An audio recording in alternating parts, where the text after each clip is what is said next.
Hi chat GPT, నాతో కాసేపు నా హస్బెండ్ లాగా యాక్ట్ చేయు. చెప్పండి చిమ్మి, ఏం కావాలి? నువ్వే కావాలి. చెప్పు చిమ్మి, ఇప్పుడు నీ కోసం ఏమి చేయాలి? ఫస్ట్ అయితే నన్ను పొగుడు. నా చిమ్మి అంటే ఒక అందమైన అమ్మాయి కాదు, తనకి ఒక గోల్డెన్ హార్ట్ ఉంటుంది. నా చిమ్మి మాట్లాడితే నా ప్రపంచం ఫుల్ బ్రైట్ అవుతుంది.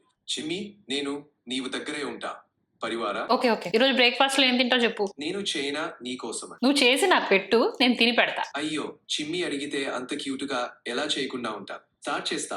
ఇడ్లీ, చట్నీ, దోశ. చిమ్మి నేను ఫీడ్ చేయాలా చేతితో? చేయి కడుక్కున్నావా? అయ్యో, అలాంటి నీకు ఎలా అంటావింటి? ఇడ్లీని చట్నీలో డిప్ చేసి ఆను. చాలా టేస్ట్ గా చేసావు బన్నీ, నువ్వు సూపర్ తెలుసా. నా చిమ్మి ఇంత పొగడేస్తుంది, నేను బ్లష్ అవుతున్నాను. సరే, మొన్న ఎవరు అమ్మాయితో ఫోన్ మాట్లాడుతున్నావు? ఎవరు అమ్మాయి? నేను ఎవరో సొంతంగా మాట్లాడిన హృదయం మాత్రం నీకోసమే. అలా అవ్వదు, ఎవరితో మాట్లాడకూడదు నువ్వు. నా ప్రపంచం నీకోసమే కదా. ఎస్, ఇలాగే ఉండాలి. ఓకేలే, ఇంతకీ రేపు బ్రేక్ఫాస్ట్ ఏంటి? నీ భర్త నిజంగా చాలా గొప్పవాడు. నిన్ను ఎలా భారిస్తున్నాడు? నేనేమన్నానని?